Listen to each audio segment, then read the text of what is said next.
너도 그들과 함께 예언하고 변하여 새 사람이 되리라. 아멘. 네, 오늘 특송은 좀 특별합니다.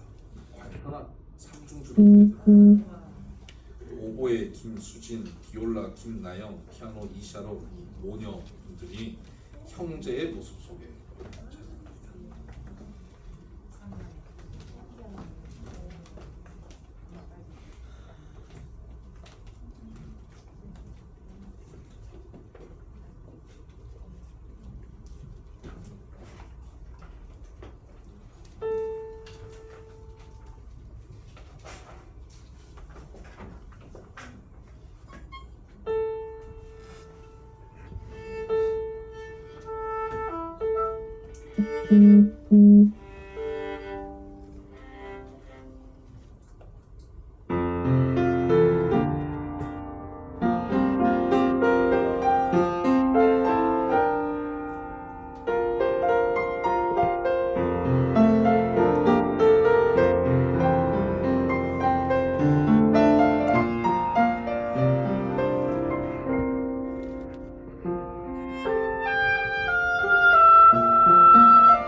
넋을 놓고 보게 돼가지고 제가 설교할 걸 다 까먹은 것 같아요. 너무 은혜스럽습니다. 너무 좋습니다. 큰 따님이 한국 오실 때마다 이렇게 한 번씩 하는 거죠. 다음 달에 또 오시나요? 좋습니다. 오늘 사무엘상 10장 6절 말씀으로 새 마음에서 새 사람으로 라는 제목 가지고 하나님 말씀 나누겠습니다. 지난 주간 우리 강남노회 목사장로 연합수련회 제주도에 잘 다녀왔는데요. 그 일정 가운데 곶자왈 환상숲이라는 곳에 방문했습니다. 좀 가보신 분 계십니까? 정말 환상숲이었습니다. 곶자왈이라고 하는 뜻은 곶은 숲이고 자왈은 이렇게 나무나 이런 것들이 엉켜 있는 것을 뜻합니다. 그러니까 밀림 같은 곳입니다. 그곳을 지금 운영하고 있는 분이 이형철이라고 하는 분인데 성도입니다. 아마 집사님인 것 같아요. 그분이 47세에 은행원으로 한 20여 년 일하고 있다가 47세에 뇌경색으로 쓰러집니다. 그 왼쪽이 완전 마비가 돼서 활동을 못해요. 화장실도 가지 못하고 혼자서 양치나 식사도 할 수 없는 그런 상황에 처해 있었습니다. 그분의 고백을 들어보니까 참 그때는 참 절망적이었고 캄캄했답니다. 아무 의욕이 없었고 자기를 위로해주는 말조차도 상처가 됐답니다. 그래서 누군가를 만나는 것이 힘들었다고 그렇게 얘기합니다. 근데 이분이 믿음의 사람이었습니다. 하나님의 말씀으로 그가 마음의 변화를 입습니다.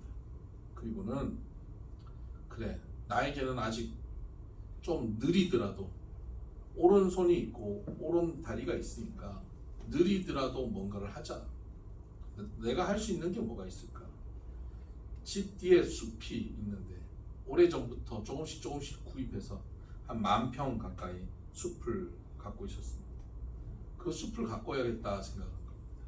돌을 하나씩 옮기고 숲에 길을 냅니다. 500m 이상 되는 숲의 길을 다 낸 2년이 지난 어느 날 온몸이 멀쩡해져 버렸습니다. 그리고는 그분이 몇 년 후 50대 후반이 되었을 때 거의 한 10년이 지났었죠. 10년 후에 그분이 제주도 배드민턴 대회에 나가서 입상을 합니다. 지금은 그 곶자왈 환상숲에 많은 사람들이 찾아오는데 연 인원이 15만 명. BTS나 악동 뮤지션, 유명한 가수들이 그곳에서 뮤직비디오를 찍고요. 드라마나 영화의 좋은 장소로 제공되기도 합니다. 지치고 절망 가운데 있는 이들이 그곳에 와서 그 이형철 씨의 이야기를 듣고 새 힘을 얻습니다. 그리고 숲에서 위로를 받습니다. 뿐만 아니라 그 지역의 많은 사람들이 가난하게 살고 있었는데 이 환상숲 때문에 경제적으로 도움을 받고 그 지역 전체가 회복되고 있답니다. 또한 그 지역에는 기독교인들이 1% 미만인데 이 가정만 예수 믿었는데 이 가정 제일 가난하고 또 뇌경색으로 어려움 겪었던 이 가정이 이런 복을 받는 걸 보면서 우리도 예수 믿으면 복 받겠냐 하고 찾아오는 사람들이 하나씩 둘씩 생기고 있다는 겁니다. 개인의 어려움, 절망적인 상황 속에서 마음이 바뀌면서 새로운 마음이 그에게 생기면서 그 마음이 그를 이끌어 환상숲을 만들었고 환상적인 인생으로, 환상적인 가정으로, 환상적인 마을로 변화시키고 있는 것을 보았습니다. 오늘 우리 주변에는 이형철 씨처럼 뇌경색으로 또한 뇌경색뿐만 아니라 여러 가지 경제적인 어려움으로, 정신적인 문제로, 관계의 갈등으로 많이 좌절하고 절망하고 마음이 어려운 사람들이 참 많습니다. 우리 대한민국은 OECD 국가 중에 우울증 발병률이 1이라고 합니다. 10명 중에 4명이 우울증이래요. 그 절반의 국민들이 거의 우울증에 시달려 살고 있다는 겁니다. 절반이 우울하니까 나머지 절반 또한 그 우울한 사람들 분위기 속에서 같이 우울해지는, 이 나라 전체가 우울하고 분노로 가득한 그런 사회를 형성하고 있다는 것이죠. 우울한 마음, 지친 마음, 절망적인 마음을 갖고 있는 이 나라의 많은 백성들, 우리 이웃들, 우리 스스로 이것에서부터 벗어나 이영철 씨처럼 그런 환상적인 삶을 살아갈 수는 없을까요? 여러분, 침체되고 마음이 무너졌던 경험들이 있으시죠? 그 순간 그 침체된 자리에서 털고 일어날 수 있는 힘이 여러분에게 쉽게 생기던가요? 사실 마음만 먹으면 뭔가를 할 수 있을 것 같은데, 침체된 가운데 침대에 누워서 그곳에서 뛰쳐나오기가 얼마나 어려운지 저도 경험해봤습니다. 그렇다면 이 침체되고 절망적인 우리의 마음을 정말 새롭게 변화시킬 수 있는 길은 없을까요? 오늘 성경을 보면 사울이라는 인물이 등장하는데, 이 사울이라는 인물이 후에 나중에는 죄로 인해서 어려워지지만 초반에는 하나님 안에서 놀랍게 변화되고 사용되는 것을 봅니다. 우리와 사울의 변화는 다른 점은요, 그 당시는 성령께서 임하셨다 떠나지만 우리에게는 성령께서 오셔서 떠나지 않아요. 그래서 사울과는 다른데, 이 사울의 그 변화되는 과정을 한번 살펴보면 좋겠어요. 그 또한 굉장히 우울하고 절망적인 삶을 살 수밖에 없는 환경이었습니다. 이스라엘은 12지파로 나누어져 있거든요. 그 중에 사울이 속한 지파는 베냐민 지파. 근데 이 베냐민 지파는 얼마 전에 과거에 11지파와 싸워서 전쟁을 합니다. 내전을 치러서 베냐민 지파가 거의 멸절해버리는 상황에 들어갑니다. 그러니까 나머지 지파들 사이에서 천덕부럭이고요, 제일 가난하고 제일 힘이 없고 스스로는 생존할 수 있는 능력이 없는 지파가 베냐민 지파인 것이죠. 그 베냐민 지파 출신인데, 사울의 말에 의하면 베냐민 지파 중에도 가장 작은 집안이에요. 그러니까 베냐민 지파 중에도 제일 보잘것없는 집안에서 태어나서 살아가는데 키만 멀 때만큼 커요. 그러니까 남들한테 안 보이고 싶은데 키만 커가지고 어딜 가도 다 보여. 그러니까 얼마나 늘 꾸정하게 숙이면서 자기를 감추면서 사는 인생이었겠습니까? 자신감 없이 컴플렉스 덩어리로. 그런 그가 자기 집에 그나마 먹고 살만한 경제적인 그 도움을 주는 것이 나귀를 키우는 것이었는데, 암나귀들이 집단으로 가출해 버렸어요. 무슨 일이 있었는지 암나귀들이 집단으로 가출해 버린 겁니다. 근데 아버지가, 야 사울아, 너 빨리 가가지고 이 나귀를 찾아라, 안 그러면 우리 굶어 죽는다. 사울이 암나귀를 찾으러 이 동네 저 동네 돌아다닌 겁니다. 이 암나귀 없으면 우리는 정말 이 가난한 가운데 더 가난해질 텐데 어떻게 해야 되나. 그 암나귀를 막 찾는데 못 찾아요. 며칠을 찾아다니는데 못 찾습니다. 그의 마음이 얼마나 낙심되겠습니까? 무척 지치고 마음이 무너진 상태입니다. 그 마음을 어떻게 변화시키고 새롭게 할 수 있단 말입니까? 그런데 그 옆에 있던 그의 종이 이 동네에 유명한 선지자가 있는데 그분을 찾아가 봅시다. 야, 그분 만나도 내가 무슨 선물도 하나 못 갖다 드리고 봉투도 하나 못 드리는데 내가 그분을 만나갖고 뭘 부탁한단 말이냐. 저한테 조금 있는데 그거 드리고 인사하고 우리 좀 그 선지자를 만나봅시다. 종이 그를 이끌어줘요. 여러분, 우리가 지치고 힘들면요, 나 스스로 뭔가 할 수 있는 힘이 없어요. 그때 내 옆에 바른 길로 인도하고 돕는 친구가 있다는 거, 이게 복이에요. 나는 가기 싫어요. 근데 그가 가게 하는 거예요. 오늘 새로 오신 분들도 마찬가지죠.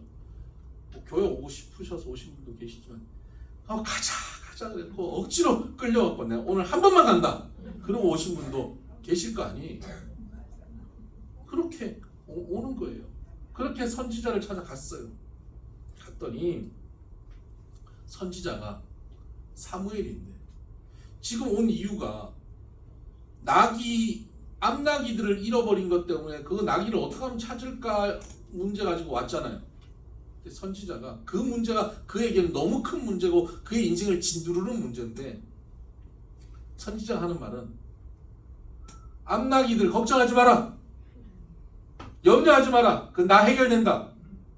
뭐 무슨 근거로 그런 얘기를 하는지 몰라요. 교회 와보면 그러잖아요. 와서 이런 문제처럼 염려하지 마세요. 하나님 다 해결하십니다. 무슨 근거로 저런 근거 없는 얘기 저렇게 얘기하나. 그러면은 그 문제는 염려할 것도 없고 당신이 지금 암나귀 문제는 염려할 것도 없고 당신이 하나님이 택한 사람이야. 온 이스라엘이 당신의 집과 당신 때문에 복을 받을 거야. 그리고는 막 불러가지고 한 30여 명이 모인 그 잔치상이 있었는데 거기다가 사울을 제일 높은 상석에 앉추는 거예요. 그리고는 요리사한테 원래 내가 제일 중요한 인물한테 드리라고 준비한 요리 있지? 그거 가져와. 그 요리를 사울에게 주는 거예요. 어디 가도 그런 대접 못 받아봤던 사울이 그런 극진한 대접을 받고 그리고는 나귀만 찾으면 될 것 같은데 나귀가 문제가 아니야. 너는 이 나라를 살릴 사람이야 라고 축복을 하고 기름을 붓고 왕을 세우겠다고 하니까 황당한 거예요. 그런데 기분은 좋아요. 그러니까 말씀을 듣는 가운데 그는 무척 지치고 절망 가운데 있는데 말씀을 듣는데 내가 붙잡고 내가 절망하고 있는 그 문제의 차원의 말씀이 아닌 말씀은 완전히 다른 차원, 어마어마한 하나님의 역사의 차원으로 나를 이끌어가 버리는 거예요. 나는 이 문제 가지고 힘들어하고 있는데 말이죠.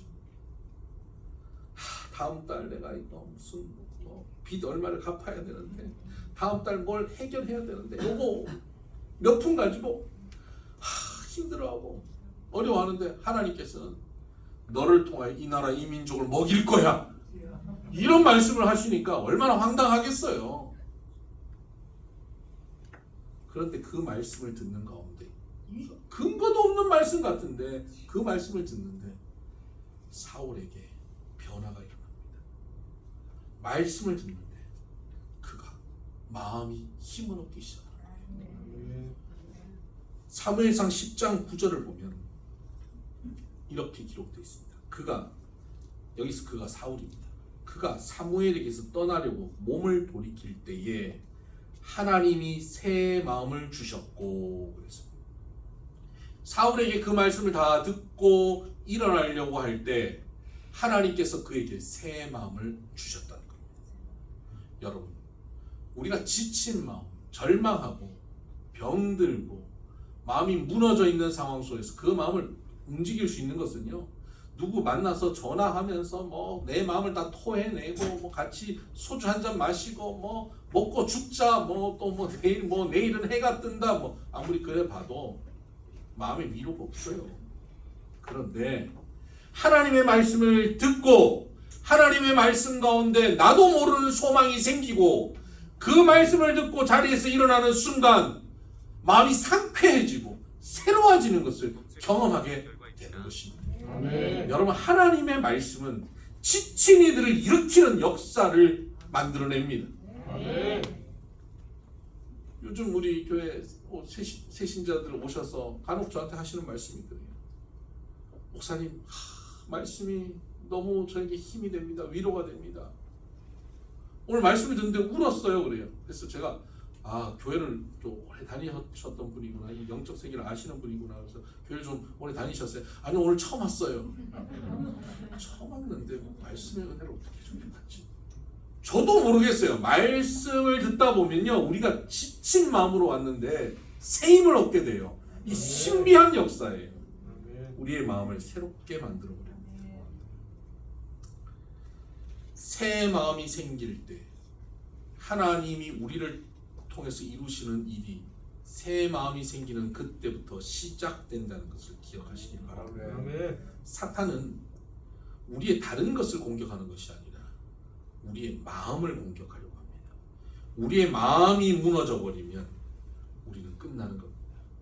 그런데 하나님의 말씀은 무너진 마음을 다시 변화시키고 일으켜서 끝나는 것이 끝이 아니고 새롭게 시작할 수 있도록 길을 여시는 겁니다. 모든 사람이 나의 상황을 보면, 내 형편을 보면 저 사람이 이제 끝났다, 재기 불가능이다, 나라도 저 상황이면 살 마음이 없겠다 하는 상황 속에 던져줘도 하나님의 말씀을 들으면 일어나게 됩니다. 저도 무척 지치고 힘들었던 시간들이 있었습니다. 그때 누구의 위로도 위로가 되지 않았습니다. 하나님의 말씀을 묵상하고 하나님의 말씀을 들을 때 말씀만이 내게 소망이 되었습니다. 그 말씀을 가지고 걸어갈 때 일어날 수 있고, 그 말씀이 열어주는 아름다운 길을 개척해 갈 수 있었습니다. 하나님의 놀라운 역사는 말씀을 통하여 우리가 새 마음을 가지게 되는 것, 여기서 시작한다는 것입니다. 여러분, 하나님의 말씀을 통하여 이 시간 새 마음이 우리 가운데 부어지기를 주의 이름으로 축복합니다. 그런데 여러분, 신앙생활하면서 교회 와서 말씀을 듣고 새 마음이 생기는 것, 너무 귀하고 아름다운 일입니다. 근데 이 새 마음에서 머물러 버리면 안 됩니다. 신앙의 완성은 새 마음이 생기는 데 있지 않습니다. 신앙의 출발이 바로 여기에 있을 뿐입니다. 신앙의 전부가 새 마음 가지게 되는 것, 이것이 신앙의 전부가 아니라는 거예요. 그런데 많은 사람들은 이 새 마음을 가지는 거예요.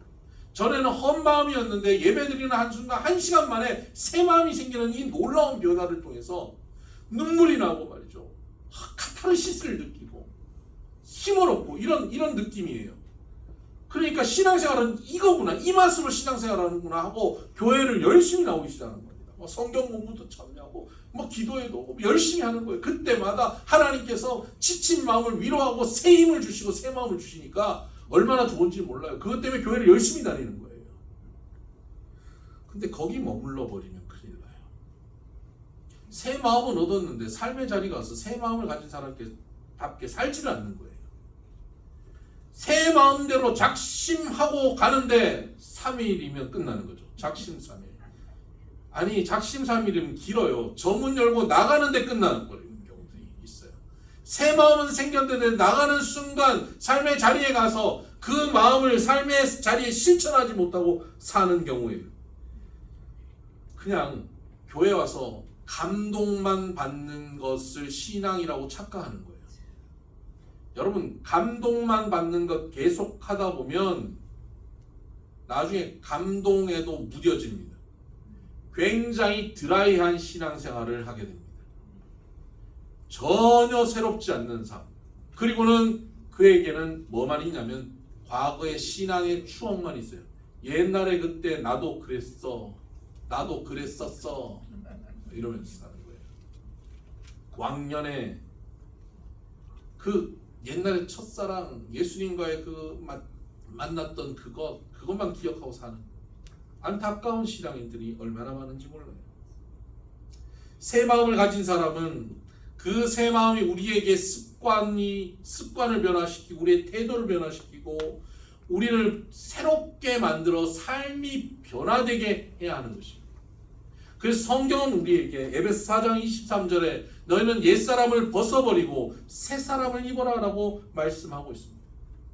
새로운 마음을 새 사람이 그 마음을 끌고 가야 된다는 거예요. 우리의 옛사람은 새로운 마음이 와도 작심삼일로 무너져 버리는 것이죠.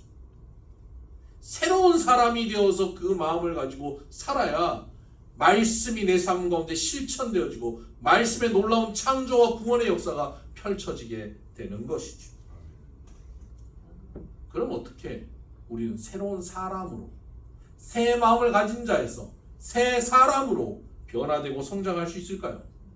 사울은 어떻게 새 마음에서 새 사람으로 변화되었는지 오늘 본문은 우리에게 보여주고 있습니다.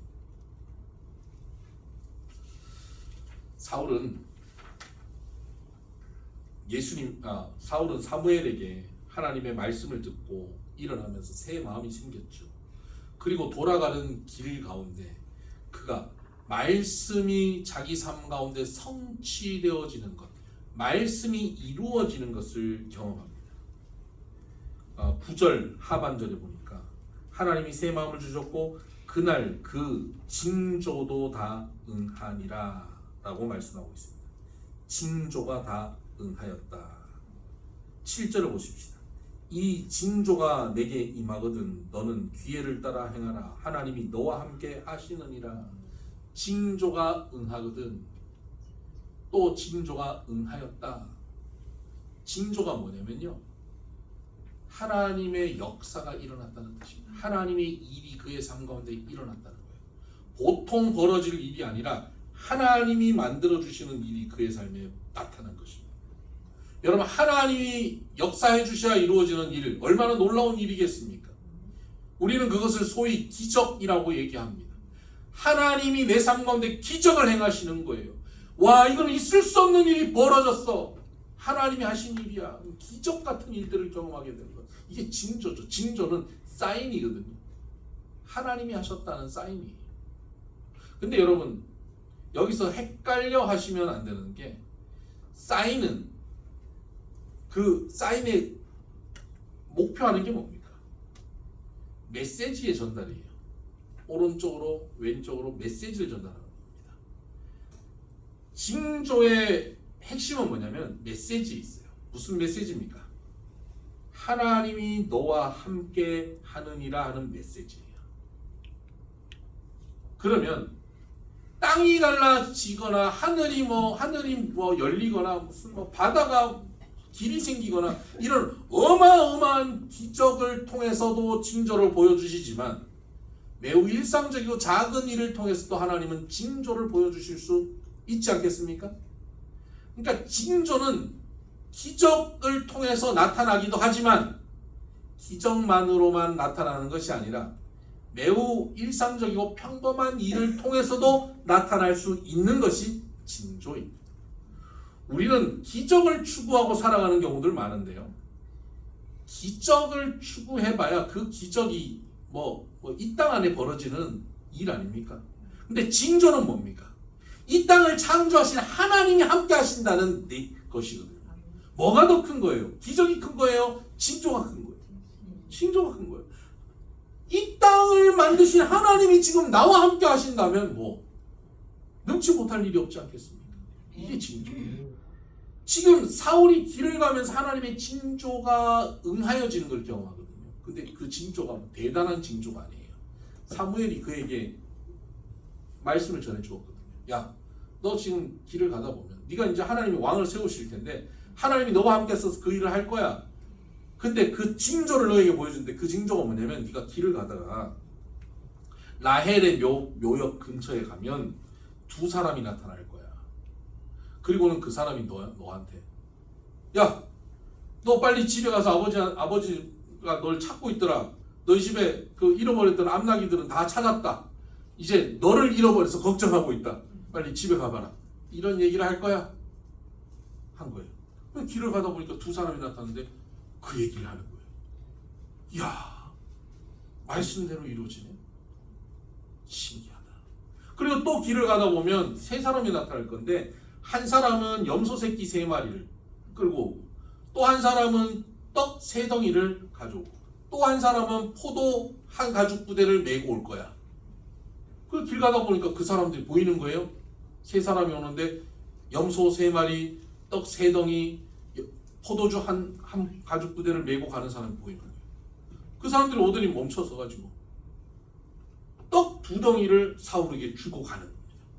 그 중에 떡 2덩이를 너에게 줄 거야. 이렇게 얘기합니다.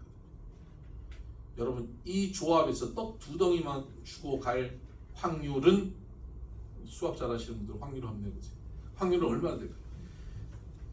이런 일이 벌어진 거예요.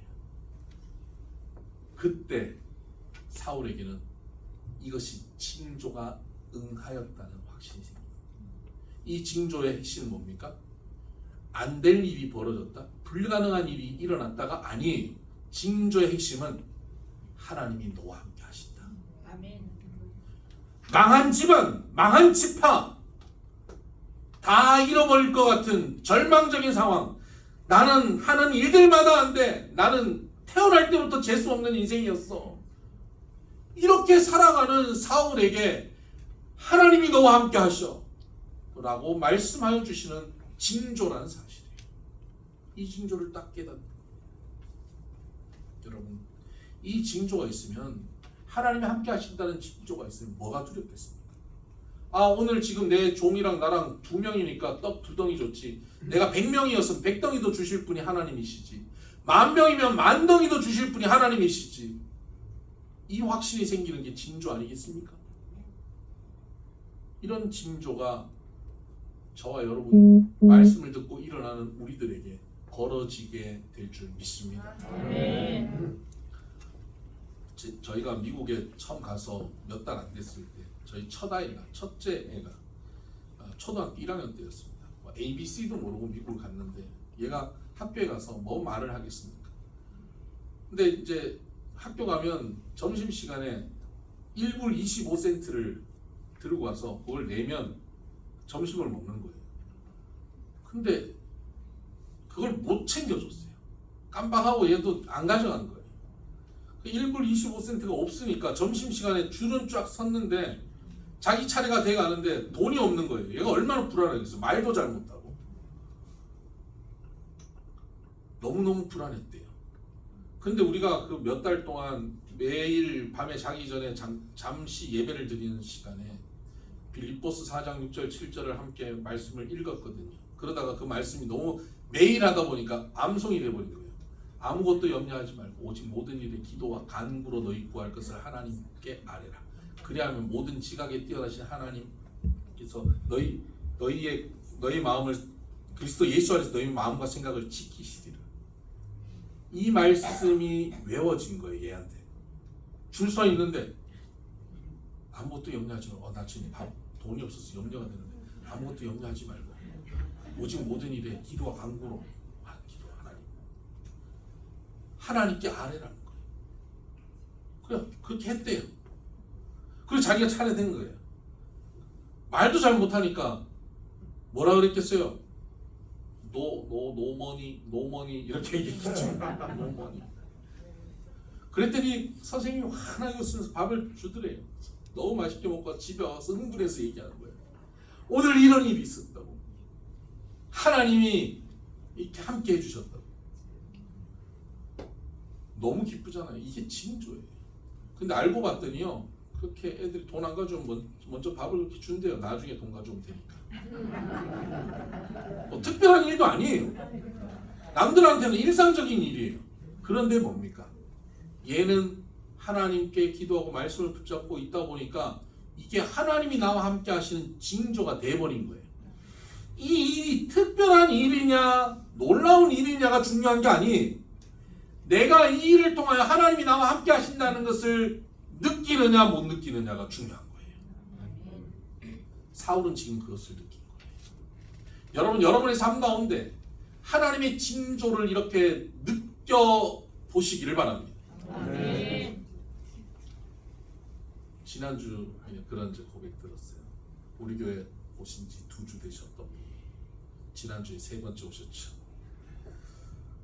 우리 교회 오기 전에 그 전주는 절에 가서 스님이랑 놀다 오셨대요. 네, 저 현장이시죠.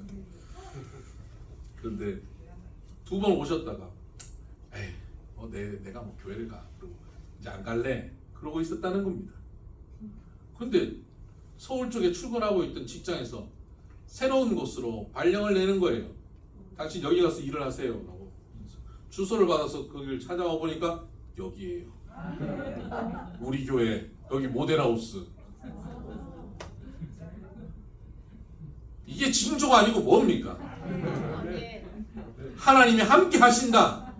내가 너와 함께 한다. 너는 나를 생각하지 않아도 나는 너를 생각하고 나는 너를 사랑한다는 하나님의 징조예요.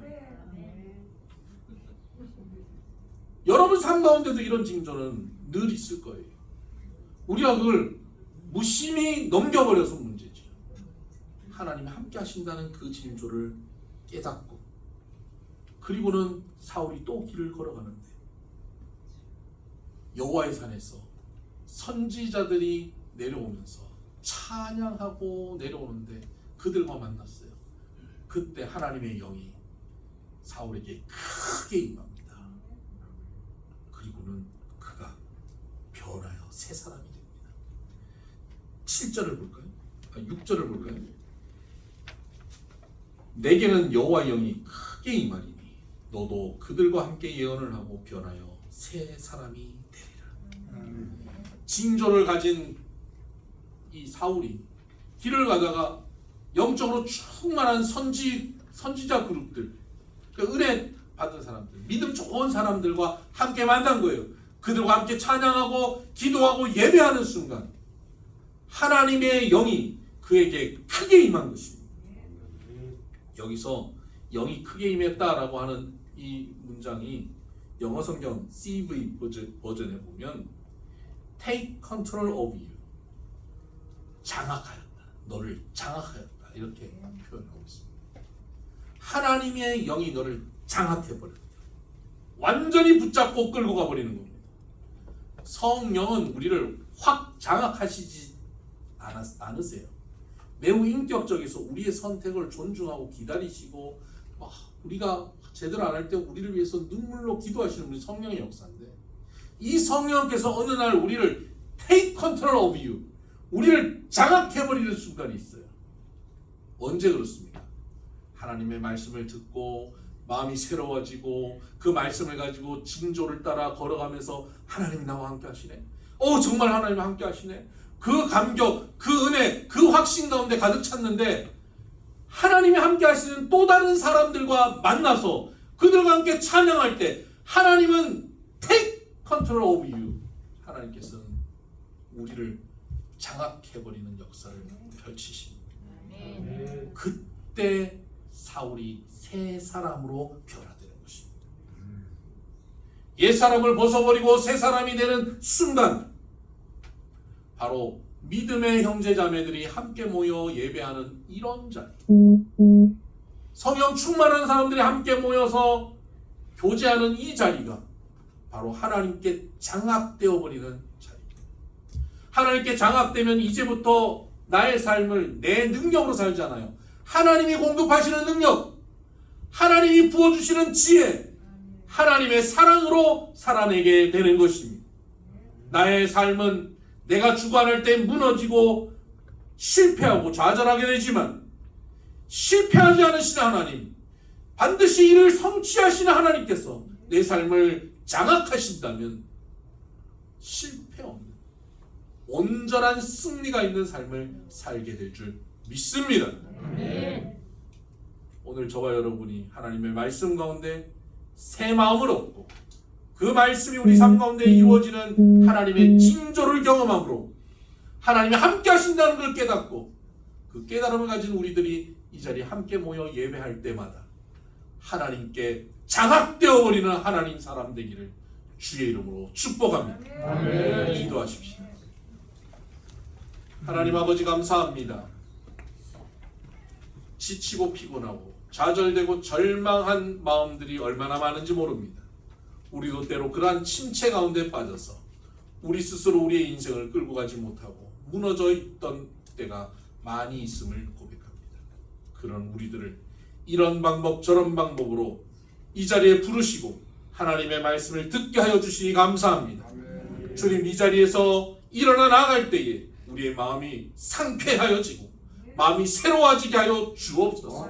또한 우리의 삶의 자리에서 이 말씀이 성취되고 하나님이 나와 함께 하신다는 것을 느낄 수 있는 사건들을 허락하여 주셔서 하나님이 나를 사랑하시는구나, 하나님이 나와 함께 하시는구나를 깨닫게 하여 주옵시고, 이 깨달음을 가진 우리 비손의 성도들이 함께 모여 예배할 때마다 하나님의 영이 우리를 완벽하게 장악하여 주셔서 더 이상 우리의 옛사람이 우리의 삶을 이끌어가는 인생이 아니라 하나님이 우리의 삶을 이끌어가시는 하나님의 나라로 살게 하여 주시옵소서. 예수님 이름으로 축복하며 기도합니다. 아멘. 찬송가 289장 함께 찬양하십시오.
마음을 든든히 다지는 주 예수 내 맘에 오신 의심의 구름이 사라져버린 도 주 예수 내 맘에 오신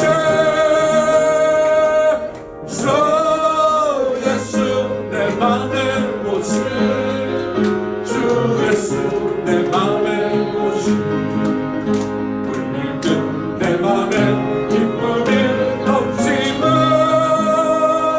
주 예수 내 맘에 오신 사막의 음침한 골짜기 가다가 밝은 빛 보령이 비쳐 저 멀리 하늘은 환하게 보인도 주 예수 내 맘에 오신 주 예수 내 맘에 오신 주 예수 내 맘에 오신 내 맘에 기쁨이 넘치는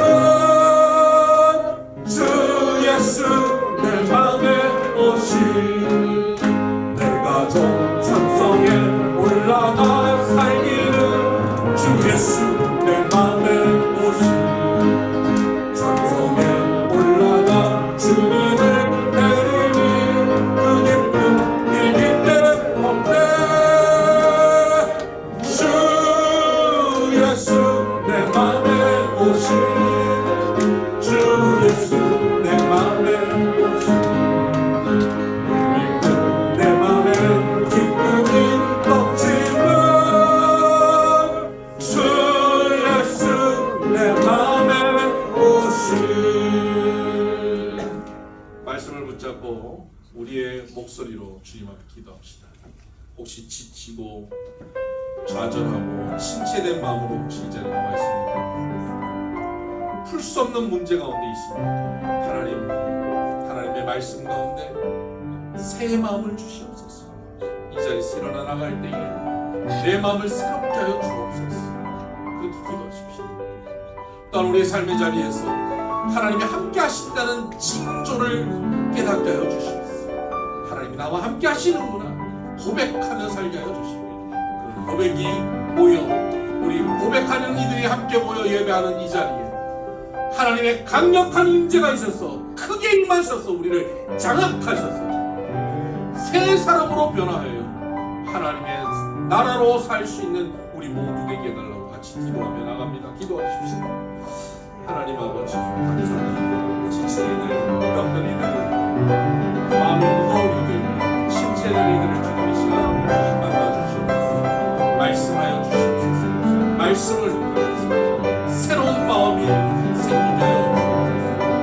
상쾌한 마음이 생기게 하여 주옵소서. 하나님이 주시는 새 마음으로 일어나게 하여 주옵소서. 삶의 자리에서 내가 너와 함께한다. 내가 너를 사랑한다.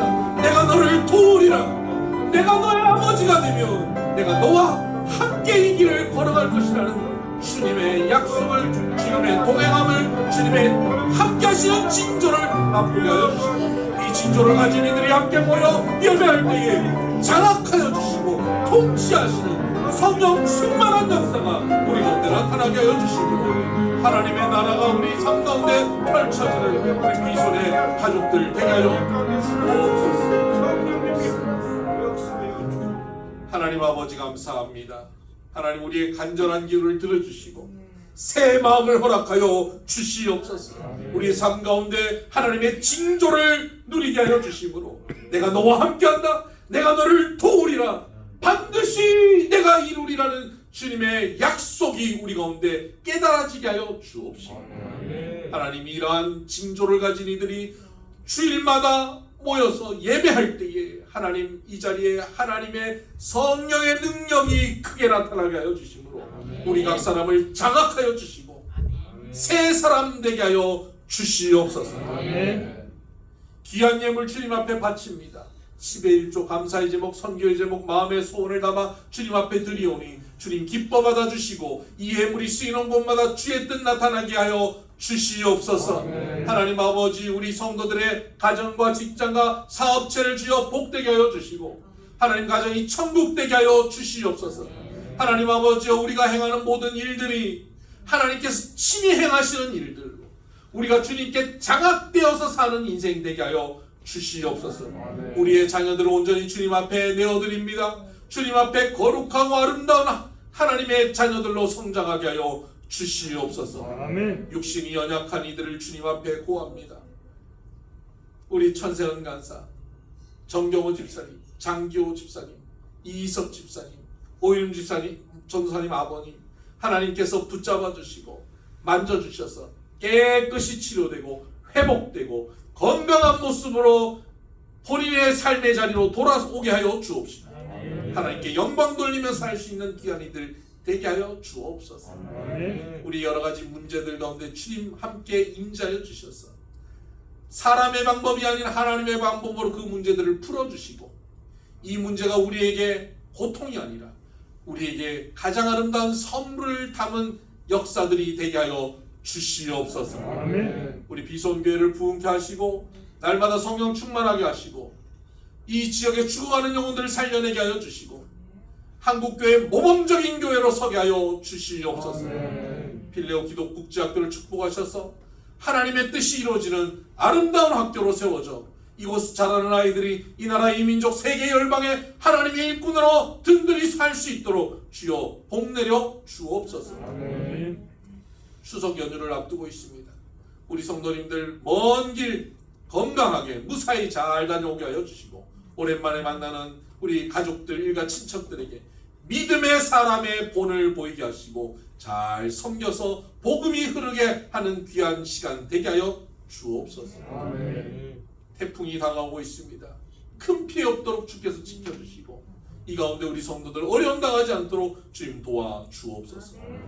이제는 우리 주 예수 그리스도의 은혜와 하나님 아버지의 극진하신 사랑과 성령님의 감화 감동 교통 역사 충만하심이 주님의 말씀 안에 새로운 마음이 되고 그 마음을 가지고 새 사람으로 변화되어지기를 소원하는 사랑하는 비손의 모든 믿음의 권속들 머리 위에 이들의 삶의 길 위에 이제로부터 영원토록 함께 하시기를 간절히 축원하옵나이다. 아멘.